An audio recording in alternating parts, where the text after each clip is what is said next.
went flowing through your property again and gouged It- out more. It sure more did. blood. Makes it so much fun to put back together. It's your animals survived fine, though. It looked like out there. They did, amazingly enough. So, but it's a pleasant day, a little cool, but a pleasant day. And for those students that are interested in coming to Central Arizona College from around the world, we have an interesting program for you today. Today we're being joined by Dolores Underwood, John Pattison, and Deb Foster, and they're going to all talk about the CAC International Studies Program. Welcome to the man cave, as we call it here on Joe's property. Thank you. Thank you. Thank you. So let's start with Deb first of all, and I want each of you to sort of introduce yourselves, tell people what your role is with the International Studies Program. And Deb, why don't you start?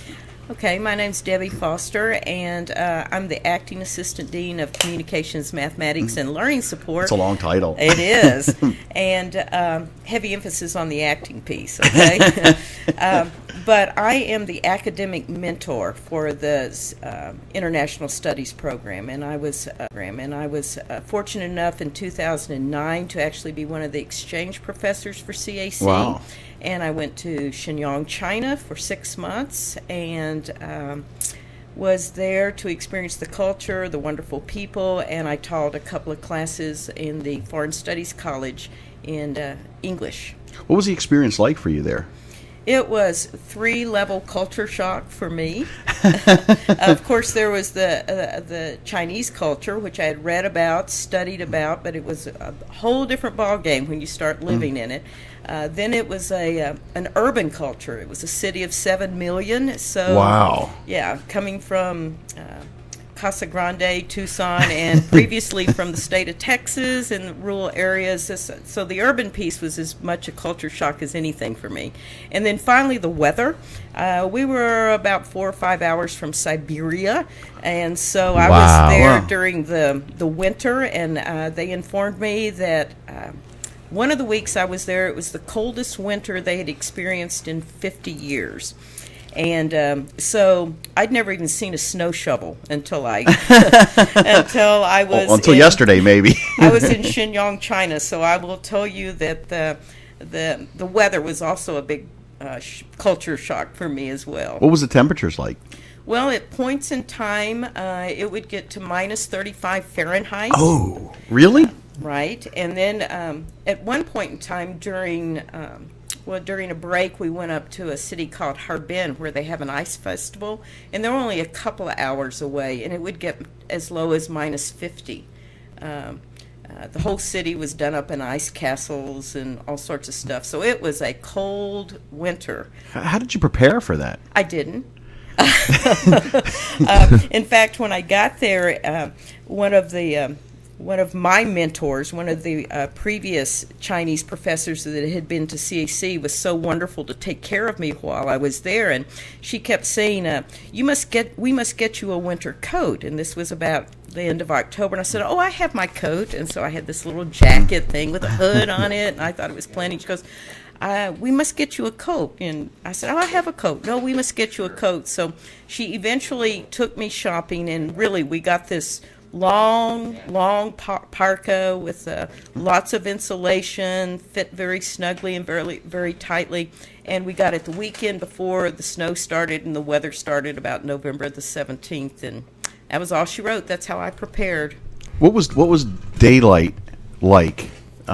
Where the sun set? Was it shorter days like you would experience in Alaska in the wintertime? Well, it wasn't that noticeable. My classes would actually start about 8 o'clock. So, but it would. I noticed when we were up in Harbin, it would be getting night by 3:30, 4 o'clock kind of thing. So, yeah, it was a great experience, and the joy I have now is being able to give back what the Chinese people and the Chinese professors did for me over there, and try to mentor and help those that come over to CAC to experience our culture and our college and help them with our setup academically. So I want to visit a little bit later more about your experience there, but I want to bring John in because John's been involved with this program for a long time. And John, explain what your role is, and I know you're a retired professor from CAC, and how you got involved with it. Well, first of all, Tom, I'd like to thank you and Joe for inviting us here to talk about something that's a program that's very near and dear to my heart, and that's the International Studies program at Central Arizona College. But this program really kind of has evolved from my experiences in China, and I have first went over there in 2001, and since that time I've been over there probably about 8 times. Wow. And spent approximately over that period of time about a year, a little over a year, maybe 14 months there teaching and working with students there at a very grassroots level, which is very different from the touristy kind of visit to China. You learn so much more about the people and the culture. And this has been kind of a genesis from that whole beginning in 2001 when I went to Beijing for an education conference, and then started teaching there at Northeastern University, who is our partner university there. And again, it's my position in at CAC is to develop and kind of shepherd these programs along and try and bring other countries into the program as well. Can you talk a little bit about more of the history of this program? You talked about it. Was there anything before 2001, or did you really were sort of pilot this program? Well, I more or less piloted this program. I had the opportunity, as I said earlier, to go to Beijing for an educational conference in 2001. And from that experience, I was able to make contacts with Northeastern University in Shenyang and go and teach there for a semester. CAC was very gracious to give me a sabbatical where I could go there and teach for 6 months. And from that, From that we developed the program of exchange of students and faculty. And since that time, we've had probably about 22 students and 10 faculty from both institutions traveling back and forth between the two. So it's been really a labor of love to bring. I guess we start under the premise of that education doesn't really know political or economic or social boundaries, and that's what we try to really incorporate into our program. What was the biggest challenge to getting this off the ground? I mean, you deal with so much, not just culturally, but then you deal with different governments. It's just a vastly different world. What were some of the biggest hurdles that you had to overcome to get this going? Well, I think the primary one is just the cultural differences. I know that I experienced, and I'm sure Debbie experienced too, there's a different sense of urgency in planning between the two cultures, and oftentimes things change very rapidly in China. I mean, in other words, I didn't know what classes I would be teaching there until probably about 2 or 3 days before the semester began. And it's just things like that. I think that's you don't count on. What can I say? The surprises that you get. Mm-hmm. So that's probably the biggest hurdle. But by and large, I mean, the university there has been just so eager to interact with us. I mean, they've just been very eager because of their thirst for knowledge of the English language, first of all, and second, because of their thirst for knowledge for the American culture. So it's just been a really pleasant experience working with them. In the way you're talking, it must be ultimately rewarding that you look back over the last 12 years and how this has evolved. Oh, really? Yes, it is. Both my wife and I, my wife has accompanied me on the trips I've been over there, and she's taught conversational English. But we look back and see, I guess, the number of people that have been involved in the program and the way that it's evolved over the past years. And I feel a sense of pride about it. And I really want to thank the college, too. They've been pioneers. Central Arizona has been pioneers in many areas at the community college in terms of technology and curriculum development. And this is something I think that they've been a pioneer in too. They always have supported the program 100% and have helped to develop along the way. And I think CAC has really been able to envision the changes going on in the global economy and how it's so important to engender that and impart that into our students. That this a different world that we're living in the 21st century, and I think they've been on the cutting edge of helping students become more globally aware of the economics they're going to be involved with when they graduate from CAC. Is it unusual for a community college to do this? You hear a lot of this at four-year institutions. For the smaller community colleges, I know Maricopa has a pretty robust program, and I think I'm not sure. I don't think Tucson does, but for the larger colleges, I think they've been participating in this for a number of years. But the smaller, individual colleges, I think are really hesitant about getting into such a program because it is a labor and resource intensive program. But I think the rewards that are paid off in the end are more than valuable for it. But I think very few community colleges that are not comprised of number of community college districts are very hesitant about getting in an international studies program. Was there a moment when you went there in 2001 to the conference, and then as the years progressed, was there a moment that you realized that this could really work at CAC? I think so, yes. When I went there, I was just amazed by China. I mean, it was just a fascinating country. Both Dolores and Debbie are shaking their heads at the same time. And you go there with preconceived notions, and those notions are just shattered. And I came back and I said, this is something I just have to share with people. I mean, the amazing developments that are going on in China. Every year when you go back, there's something different that's going on. And it's to see that whole progress and evolution of the Chinese people and the culture. And it's just been amazing. And again, to share that with students has been a very rewarding part of my life, and teachers as well. Let's bring in Dolores Underwood. Dolores, what's your role in the International Studies program at CAC? I have a very fun role. My responsibilities include working with the logistics of the students, international students and professors that come to Central Arizona College. I communicate with them before they arrive so that they feel welcome. I prepare their rooms and make them feel comfortable and welcoming. I pick them up from the airport. So you're in a parental role almost. Exactly. I feel sometimes like their mother or their grandmother. And so I do all of that, opening checking accounts with them, helping them with that, and helping them get their Social Security numbers. And so I really get to know them, personally. And I've gotten to enjoy them because I have a love of learning about different cultures. I too had the experience of teaching in China through a different program called Teach for Friendship. And so that kind of prepared me for this role as host coordinator. And so besides the logistics responsibility that I have, I also provide host families that work with these students and professors in welcoming them into their homes and taking them to different places, and visit different sites. And so they also get to know these students and professors, and it's been such a rewarding experience, not just for me, but also for our host volunteers. I imagine that, and what you're all describing, talk for a minute about the weather, the cold up in at Shenyang? Shenyang. And then they come to the desert. And at a time of the year when if they're starting in the fall, when it's really hot, are they shocked at how? Is it something that they're like? What's the biggest thing that you've seen when they land at Sky Harbor and you pick them up?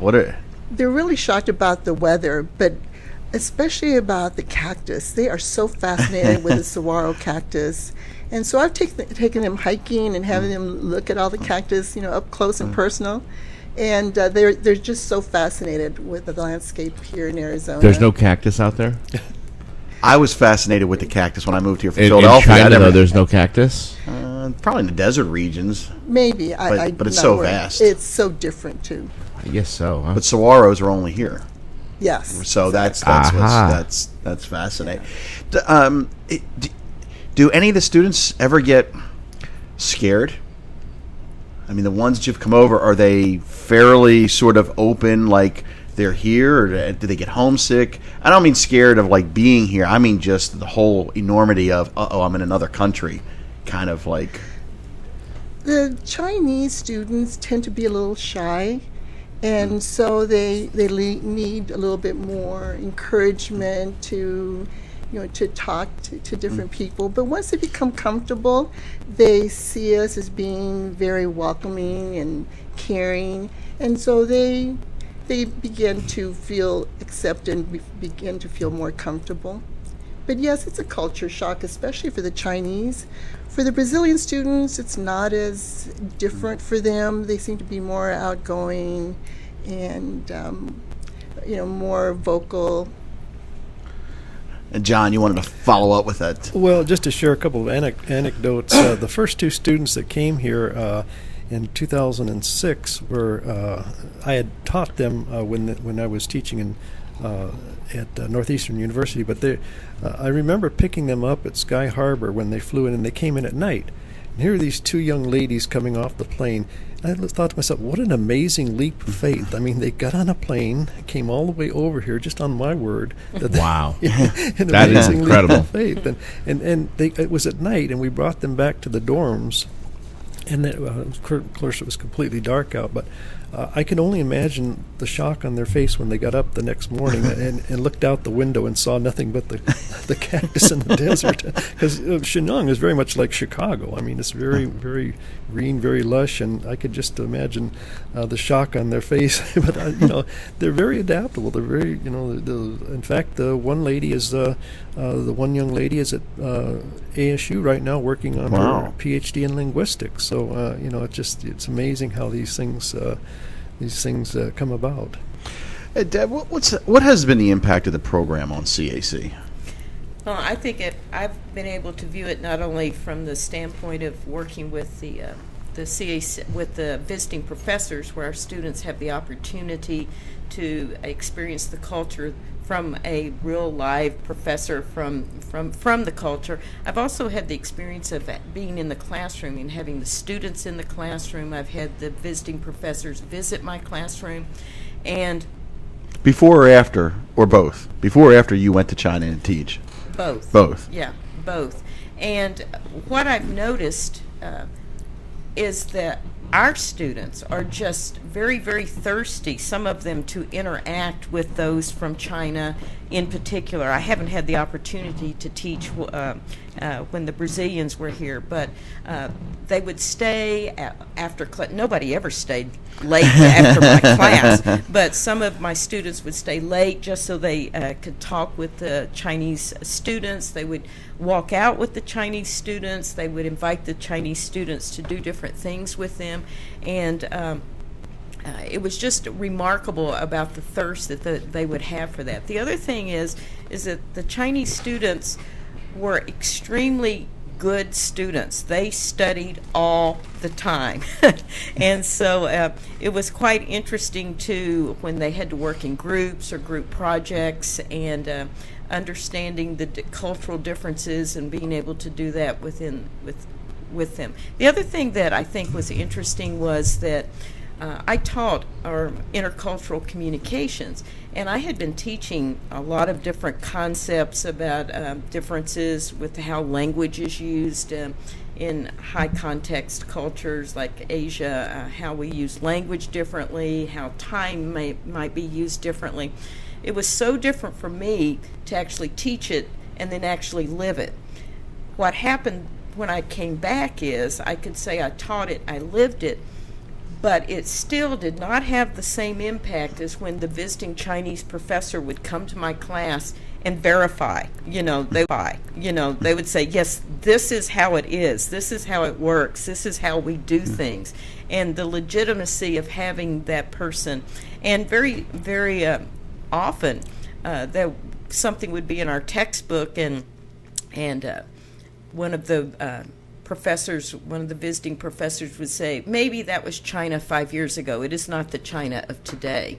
And, all we've got are our textbooks that we're looking at. So it was good to have that perspective. I just think it's an incredible opportunity to bring to Pinal County, on our campus, these different points of view, these different lifestyles, these different cultural perspectives.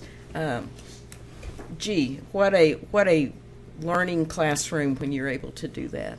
We had Beth Krieger on a couple of months back in the summertime.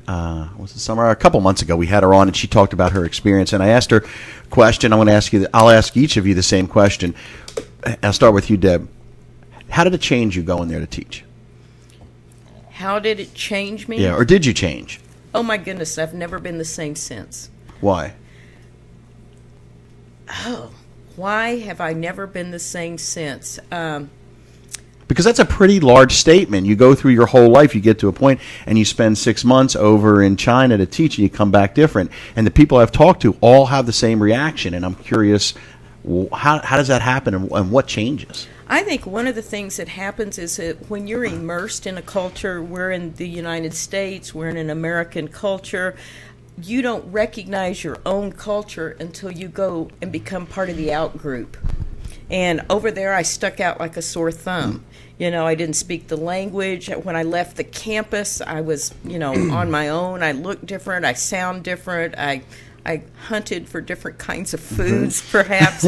And I had difficulty with chopsticks. I had all those kind of things. And so I wanted cold water. You only got warm water, all sorts of things like that. And you didn't recognize your own cultural piece until you were part of the out group. And so it made me very, very conscious of how it must feel to come over here and be part of the out group. You don't look like everybody else, you don't sound like everybody else, you don't eat like everybody else. Even the beds were different. We have these nice, soft, cushy beds. You go over there, the beds are hard as rocks, and it's considered healthy. And so, one of the things that one of the students asked me, that's now a graduate student that's at the University of Georgia now, but she was one of my students. She was asking me questions over Skype, and she said, "Where can I buy a mattress? These mattresses are too soft." And I said, well, "So what have you?" So she goes, "I've been sleeping on the floor. I do not these soft beds. I do not like them." And I said, "Annie, you've been sleeping on the floor." Yes. Where may I buy a mattress? And so, so you don't even realize that the beds you sleep on.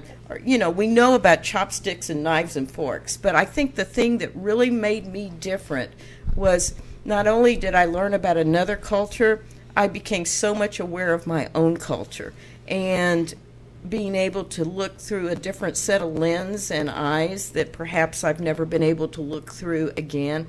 And it was interesting when I came back. It was like every other word out of my mouth had something to do with China. And my daughter eventually said, after about the 6th month, "Mom, you're not in China anymore." Did you miss it? And the reason I asked that question, when I was 19, and it's not going to China, but I spent 3.5 weeks in Canada with a family, and I got used to it. Even though I had a family come, and at first I was like, I want to go home. But at 19, after I was there 3.5 weeks, kids my age started picking up on some of the lingo, started saying "a." Like when I came back, I kept saying that over and over again. My friends were like, "What are you doing?" But it was like a part of you, being that long. Did you miss it when you left? Oh, absolutely. And, I thought I couldn't wait to get back. I mean, I was like, "Oh, I can't wait," and I just couldn't wait to get home. But what happened once I got back is I recognized that I had more re-entry shock than I did going over. I had more culture shock readjusting to coming home than I did to actually acclimating going over there. What happened is I was so changed, and everybody else had gone on about their lives, and they weren't greatly different. But I do know I miss the people. Very often, sometimes when I just want to calm down in my head, I'd go back to a path I used to walk on campus that was snow covered, and I would sit there a lot of times, and when I would go back there in my mind sometimes just to relive the experience. I missed it definitely, and I've kept in contact with several of the professors, and 6 of the students that I taught actually came and stayed with me for 3 weeks during Christmas last year, or 2 years ago.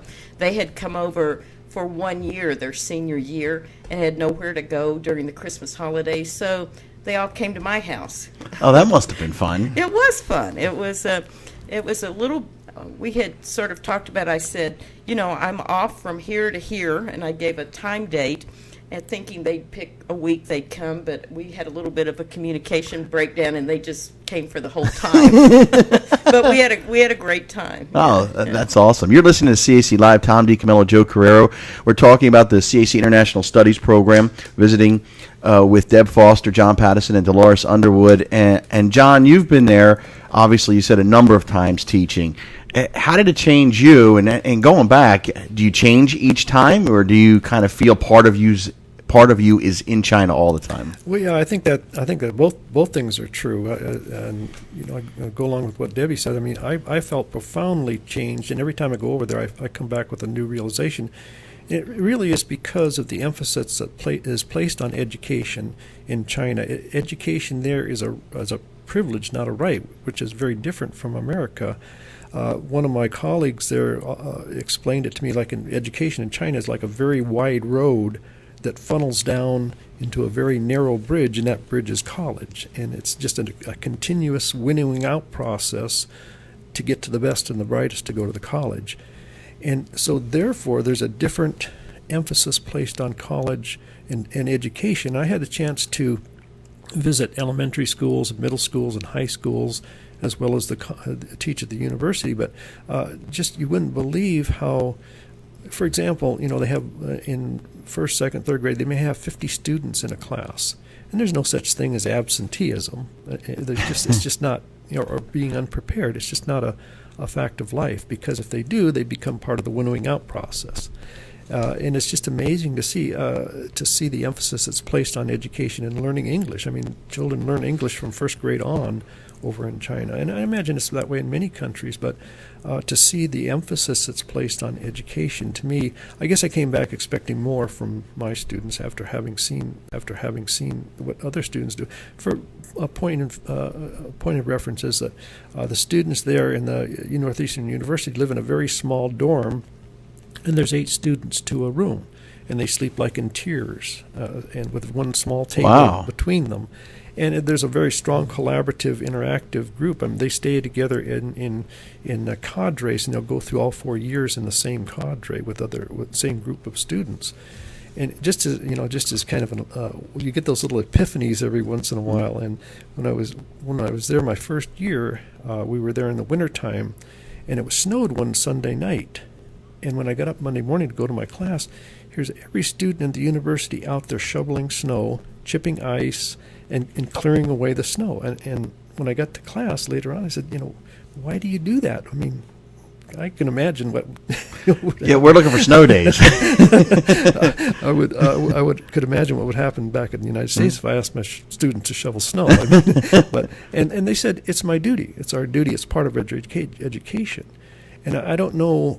Like I said, it kind of floored me to hear that. And the students at the middle schools and elementary schools and high schools, they clean their own bathrooms, they clean their own classrooms, they mop their own floors. It's part of their education system. So those are kind of little epiphanies and insights you get that change you dramatically as a person, as a teacher. So it's just, again, I miss the country very much. I miss the people, and you make so many friends there, and they last for such a long time.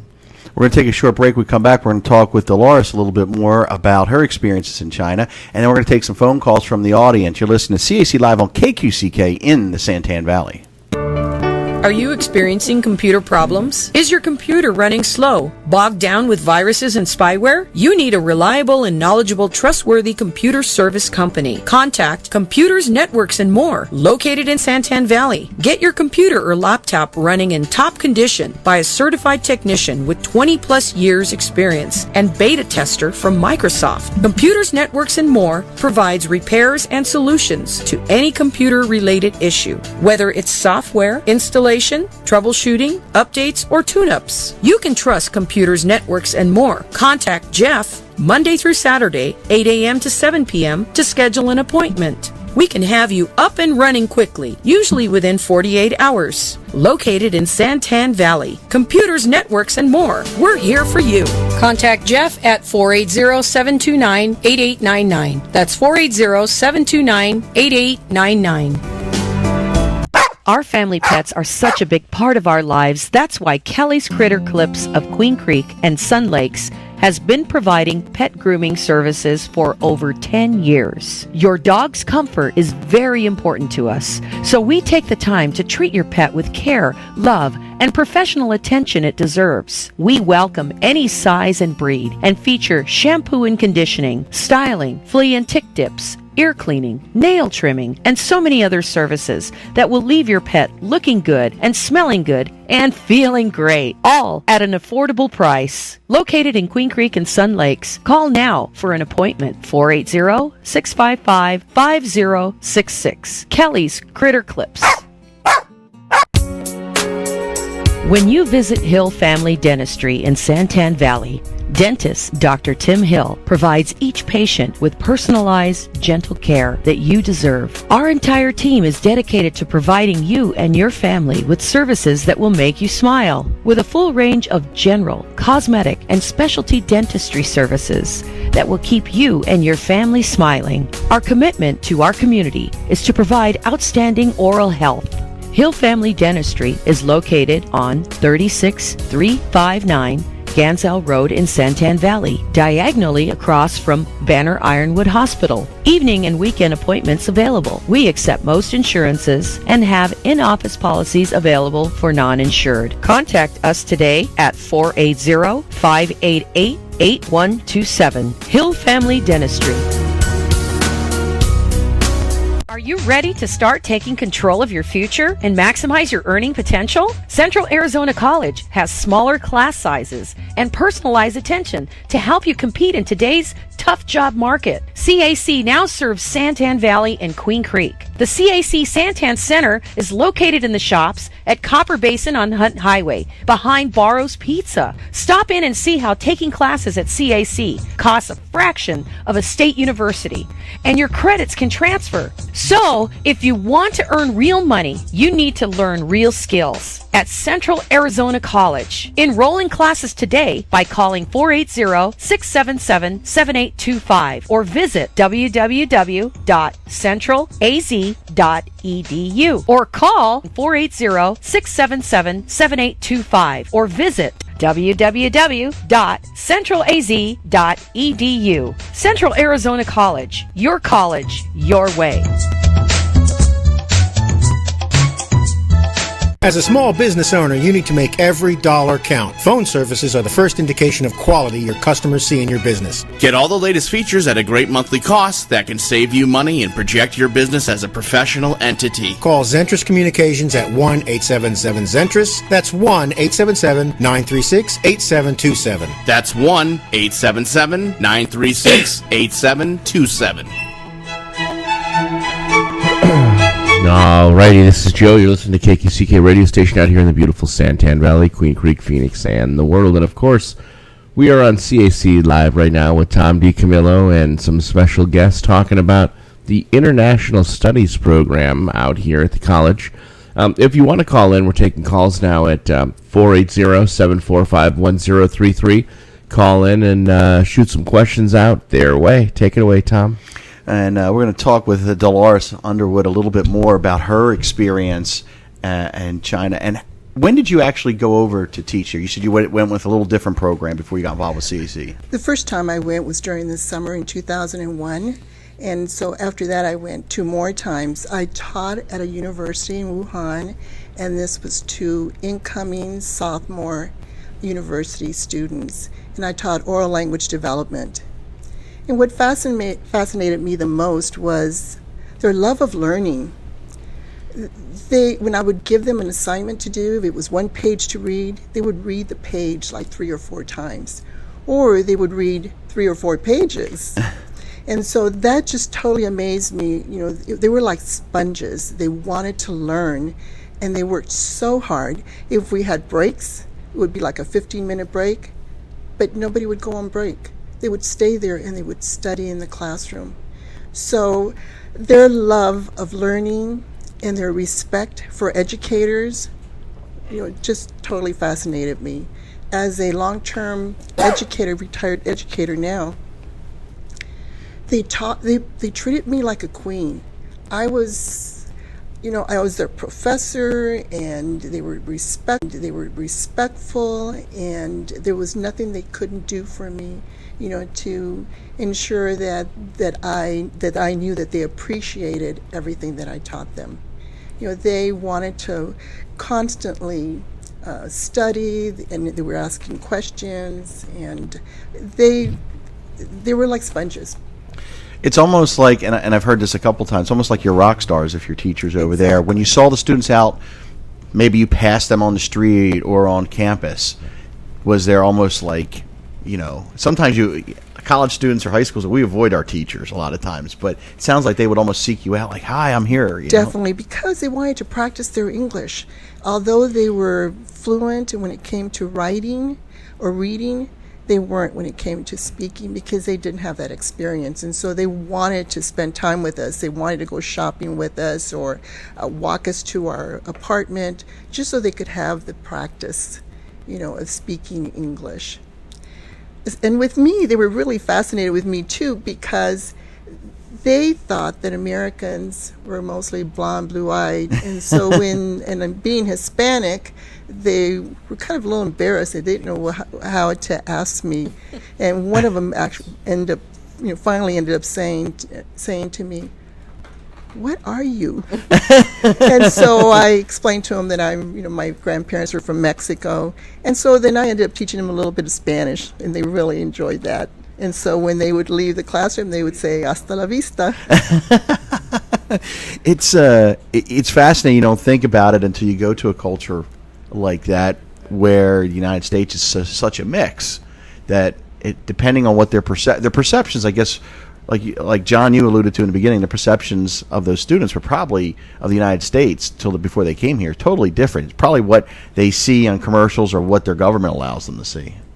Yeah, exactly the same stereotypes as we have of them as well. As the kung fu Chinese Chinese stereotypes. But yeah, I was, they just, as Dolores said, there's just such a thirst of knowledge of the West. And when we were there for the 6-month period, we had an apartment, and it was almost like a revolving door. There'd be a small, we'd hear a knock on the door, and there'd be a small group of 3 students. They'd come in and stay for exactly 2 hours, and they'd say, "Well, you must be very tired." And so they would make their exit, and they would go, and there'd be a knock on the door 2 minutes later, and there'd be another group of students that came in. So and they were fascinated with my wife, who's tall and blonde, and she's, they thought she was Russian, so they were just very, very taken with her.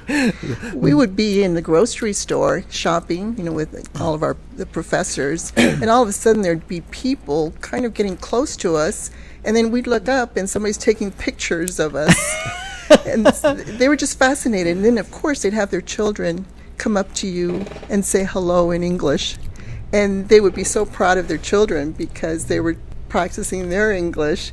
And they wanted, at least to have their picture taken, with the foreigners. I couldn't get used to being called a foreigner, but I guess I was.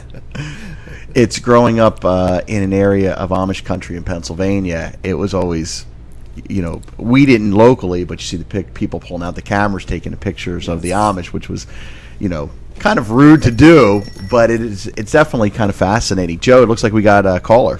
Yes, Marianne from Boulder, Colorado says, isn't it required in most other countries to have English at least as a second language? And then she also wanted to know how you and how they felt the culture shock was when they got to experience the restrooms here and for you there. Who wants to take that question? Well, the restrooms, I took a picture of the restroom, and that was really interesting, to have to squat.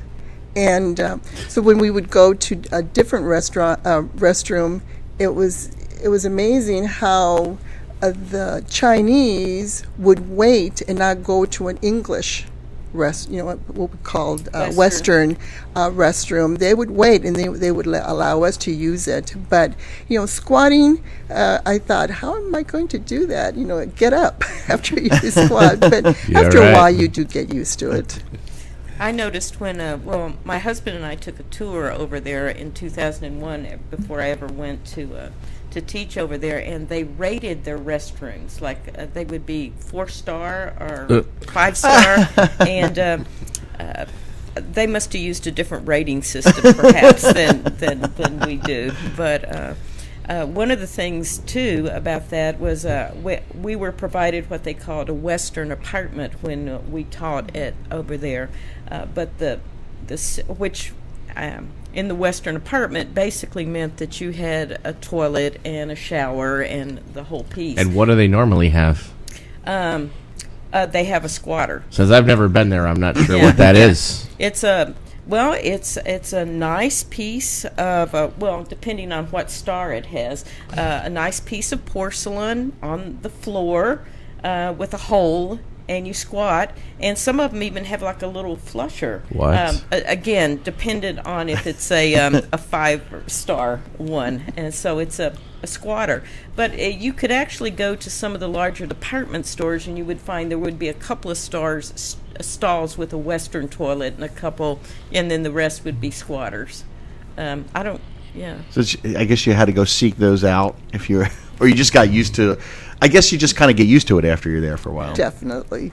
One of the things that I thought was interesting was that, as John alluded to, in the dorms, they would, of course, they would have restroom facilities, but to bathe, they had to go to a bathhouse way across campus, and so I'd be, coming in from class, and you would see them with their little bucket that would have their shampoo and the soap and a little small towel, and they were headed off to the bathhouse, and so they would have to go, a couple of blocks to even get to bathe at the bathhouse. So we were fortunate. They actually had a foreign students dorm there too for when our students go over in there and stay. And at the foreign students dorm, they were, unlike the Chinese students dorm, there they would be provided with a Western toilet and their own shower facilities rather than having to go to the bathhouse. At our university, the students in their dorms did not have air conditioning. And it was really hot. It was over 110 degrees, and it was very humid, and no air conditioning. So these students would come to the classroom early, and they would try to sleep, because at night they weren't able to sleep very comfortably. So they would come to the classrooms and take a nap before class started, and then during lunch break, then they preferred to stay in the classroom because there was no air conditioning in their dormitories. Wow, I didn't realize how well we have it. Exactly. The students do. Answer to the second part of that question, though, dealing with English language, I think they start very early, like even at kindergarten level in China, learning English. And a lot of other countries have at least English as a second language. Most countries require to speak 2 languages are part of the education system. So I've noticed that a couple of my students, however, that have from China that are over here now in graduate school, they will actually tutor at some of the more affluent school districts now, or in some of the most affluent areas, because Americans are looking to get their children to be able to speak Mandarin now. So they'll find jobs over here tutoring in Chinese. Well, Mandarin. The way it was explained to me was that, China, like many other countries, realized that English is the language of commerce. Basically speaking, English is the international language, and that's why there's so much preference given to it. But I think that's why there is that early. And most students, when they come to the university, they're bilingual at least, and often they're trilingual, which is, to me, it's amazing. They know English, and Mandarin, and then they know maybe Korean or Japanese, so they're trilingual many times when they come to French. Yeah, my bilingual extends to knowing New England and Eastern Pennsylvania, which are vastly different languages. Yeah, you sit there and listen. Well, if you run across any Chinese students that have a little Texas twang with them, they were in my class. That's funny. Is the language, because of how large China is, does it have the same sort of different dialects that that we have here? I think there's something like 56 different dialects of there's the Mandarin and there's the Cantonese, and then there's other variations, and oftentimes people from the north can't understand the people from the south because of the dialect differences.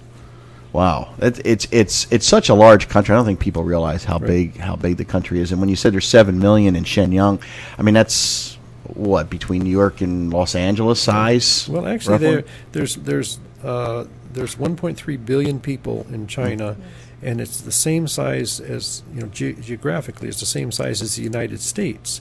So for every 1 American, there's 5 Chinese living in approximately the same area, and that's one thing. It's just so amazing. There's just people everywhere in the cities. I mean, it's just like a sea of people. When you look at China, the country, though, are there a lot of places? It seems like it always seems bigger because it seems like there's a lot of remote places that people just don't live. Is that true compared to the United States? I mean, the United States has remote places, but it just seems like China has a lot of places that are everybody's sort of packed into smaller areas. That's one of the problems, is because basically speaking, most of the population lives in the eastern half of the country, because that's where the agriculture is. The western half is the Gobi Desert, and the Himalayas, which is very sparsely populated. But they're developing that. They're doing some marvelous things with alternative energy. I mean, they've got wind power out there. They've got solar power. They're just really developing that area out there that's never been used before. So it's kind of interesting if you look at the population density. It's all along the eastern coast, probably to the middle of China. So it's just a very desperate kind of geographical relationship. Dolores, I wanted to come back to you and ask you about the impact. How's the community become involved with this program? The community has become involved by volunteering their services to the college, and they have been able to get to know these professors and students, and taking them to all kinds of activities, taking them to church, taking them everywhere. But it's been such a valuable experience, not just for the students, but for the community members. Many of our members, there are approximately about 25 volunteers. They're either retired, they're all professionals, and they've been able to learn about the different cultures. And some of them, like right now, I'm thinking of one particular person that took a Portuguese class from one of our professors, and now he is actually communicating with our Brazilian professor that we have right now, and can communicate very well. So they're learning the language as well. And so that has been a benefit, to our, community members. But they just thoroughly enjoy and feel that they have benefited so much from getting to know them and spending time with our students and our exchange professors. I know I had an experience with one of the professors that came over, Bon. He used the name Edward as his English name, but we put out an email. We played basketball, some of the professors and students, and he showed up one day, and he had I think like a Walmart or a Fry's bag, and he had all of his stuff in there, and he was just sitting at the gym, and we got out in the court and had no idea, and he just kind of was sitting there, and then we kind of went over and said, "Did you want to play?" And he said, "Yeah," but he didn't want to come over and intrude. And I'm like, "Come on, let's play." So we developed a relationship. There were a group of us. Dr. Smith, who's just off the campus and is involved with CAC and some of the other people. And then after developing this friendship, we brought him over to my house, and it was really fascinating to watch because I had my mother-in-law and father-in-law, and they'll get into debates about politics. And I cooked them, coming from a large Italian family, meatballs, and I cooked them cheesesteaks coming from Philadelphia and all that. And he just sat there fascinated about the house, the one thing was he thought we lived in a mansion. Mm-hmm. And that was kind of like, I know you don't really realize that because you have a pool in your backyard. And then, but his biggest thing was the discussions. Listening to the open discussions about politics and the debate, and this one not liking this person in the government, and he's like, "No, we wouldn't talk about that." So it was a really kind of interesting dynamic. But he had a great time, and I still communicate with him. And I guess that kind of resonates with all of you. You still communicate with the people that you've interacted with. with our Brazilian students this past fall, they were fascinated with the different organizations that actually meet and actually go out and volunteer and provide service for the community. So they were impressed with that. They felt that that didn't happen in their community. So in other words, if there was something that needed to be done here, people meet as a group, whether it's, whatever organization it is, and they actually, share their talents and go out and paint or do whatever it takes, to serve the community. They were fascinated with that. So they wanted to help volunteer, and they did. They actually participated in lots of volunteer services, and thought that was, a rewarding experience for them. It's a neat sort of cultural exchange that they've learned that. Joe, you had looks like we had another caller. Yes, Jordan Milo from Mesa says, how can I get involved in the International Foreign Exchange Program? He was concerned about how much money it costs, really. Can you give him an idea about how much money? And he says, I go to MCC but would love to transfer. And what's the best place to go and get info? Well, John, why don't you just talk about how people get involved with the program? Well, basically, we offer, whenever the exchange programs become available for students, we try to advertise them a semester ahead of time. So we're going to be sending 2 students to Brazil in the fall. So we're going to start advertising pretty quickly now for application process. Excuse me. The main thing that we, as far as expenses, we've tried to really make it a rewarding experience for students by, it's a reciprocal agreement between the university. We pay for the students that they send over here. We pay for their time that they're here and provide them room and board and pay for their classes. They have to pay for their books and any other things. And we have that same reciprocal agreement with Northeastern University. So when they go over, our students go over there, they are given the same benefits. So they have classes free of cost, and they also have room and board there. So it's a reciprocal agreement between the two. So that it's really the main cost that students have is the air transportation over there and the visa fees. So we try and keep it, economically feasible for them to participate in it. And certainly for the Chinese to come over here, because of the standard income that most Chinese have, it's almost impossible for them to come over here and pay their tuition and everything. So we try to make it as low cost as possible for them. But basically, what we do is for the students, we send out an email blast when we have the opportunities available, and it's a pretty rigorous application process because we want to be well represented when we send students to China, or to other institutions. So we give a pretty rigorous application process. But right now we have 2 students that are going to China in the end of this month. They're leaving for China, and they're going to be studying at Northeastern University. So we really try and make it accessible for all students to be involved in the program. And of course, we have our website on the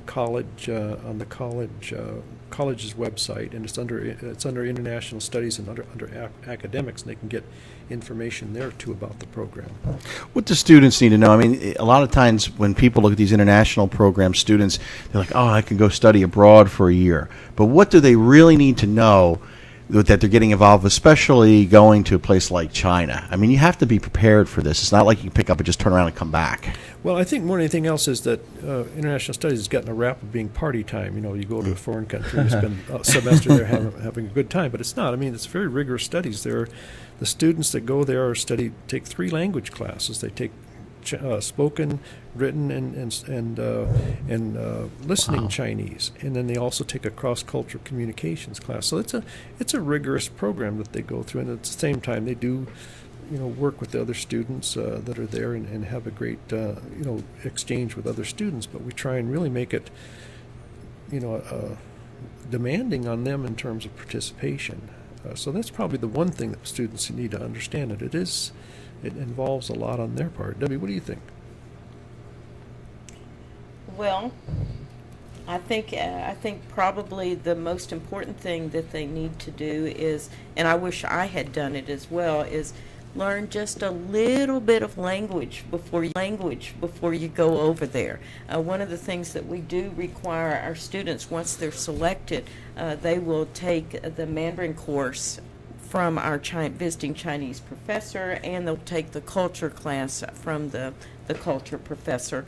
I just think the more you can prepare them to know about the expectations of what may happen, what it may be like. Like I said, I'd been studying intercultural communications for 25 years and thought I knew what I was doing when I got over there. Well, one thing about reading it in a book, another thing about actually living it and doing it. So as much as we can prepare ahead of time to know about the culture, the customs, some expectations, and at least learn a little of the language enough to get by and get along until they get over there and learn some more, I think are extremely important. Another thing we try and do too is we try and look for students that are flexible, because that's one of the things you really need to do whenever you immersed in a culture that's different than your own. You have to be flexible, because as I mentioned earlier, things change very quickly, especially in China. They can make changes very rapidly without having to having to explain things. So it is flexibility is a very key part of that. We have about 2 minutes left in the show. John, what's the future of the program? We talked a lot about China. We have a program set up with Brazil. Are you looking at expanding to other countries? What are the opportunities that are out there for CAC? Well, hopefully we've got a request in our application in for another Fulbright Scholar in Residence program, which is how we started with Brazil.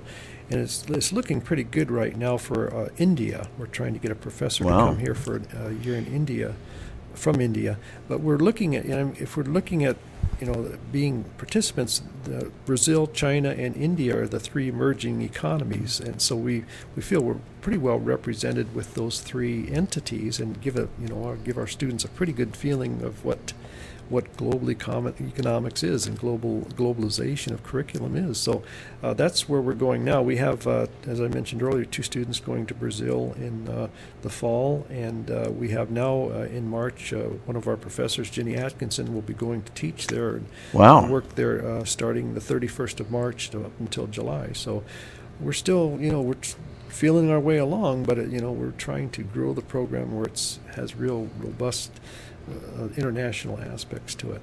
Well, we appreciate the three of you coming to CAC Live today. The hour's flown by. We'd love to have you back again and maybe bring either professor or some students in to talk about that in the future.